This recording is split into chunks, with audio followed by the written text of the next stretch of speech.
বাসা থেকে বের হয়ে মহাবিপদে পড়লাম কালবৈশাখী ঝড়ের মাঝে। আজকে বিকাল থেকে দুপুরে আগ থেকে প্রচণ্ড আকারে বাইরে কালবৈশাখী ঝড় এবং বৃষ্টি শুরু হয়েছিল। তার বাসায় থেকে আর বের হতে পারেনি বিকেল পর্যন্ত। তারপরে বৃষ্টি এবং ঝড় কিছুটা কমলে বাসা থেকে বের হলাম এবং বের হওয়ার পরে এই মহা বিপদের মধ্যে পড়লাম। চারিদিকে এত প্রচণ্ড বাতাস এবং বৃষ্টির সাথে বিদ্যুৎ চমকানো এবং সেই সাথে বিদ্যুতের যে ডাক প্রচণ্ড, সব কিছু নিয়ে প্রচণ্ড আকারে মহাবিপদের মধ্যে পড়লাম। এবং বাজারে এসেছিলাম কিছু কেনাকাটার জন্য। কেনাকাটা করার পর বাসায় ফেরার টাইমে এই মহাবিপদের মধ্যে পড়লাম। চারিদিকে দেখেন প্রচণ্ড আকারে বিদ্যুৎ চমকাচ্ছে, তার সাথে প্রচণ্ড আকারে ডাক এবং প্রচণ্ড আকারে বৃষ্টি।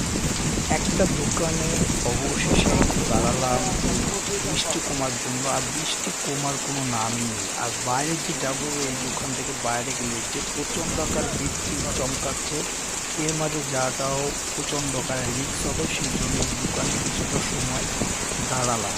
আর বাজারে এই বৃষ্টি আসার আগে বাজার পুরোটাই ফাঁকা হয়ে গেছে। বাজারে টুকিটাকি কিছু কেনার জন্য বের হয়েছিলাম মূলত।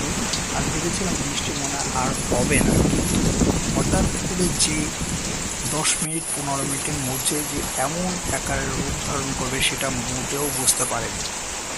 আর কালবৈশাখী ঝড় মূলত এরকমভাবে হঠাৎ করে চলে আসে।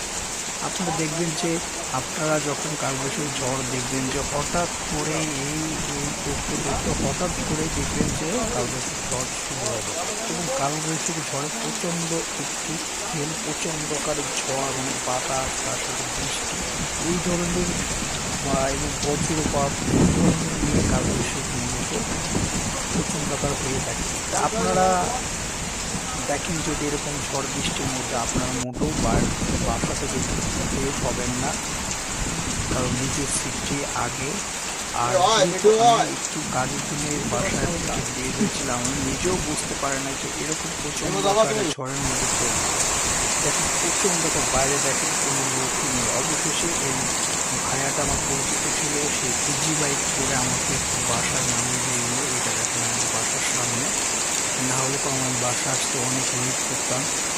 কারণ রাস্তায় কোনো ধরনের কোনো যানবাহন নেই বা আমি সাথে নিয়েও বের হইনি। আমি ভাবতে পারিনি যে এরকম ধরনের বৃষ্টি হঠাৎ করে আবার চলে আসবে।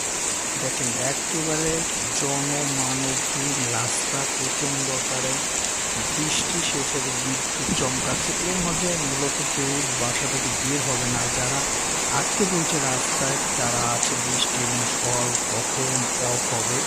দেখেন কি প্রচণ্ড আকারে আপনার বিদ্যুৎ চমকাচ্ছে, এর মাঝে কোনো প্রচণ্ড আকার ভয় পাবেন।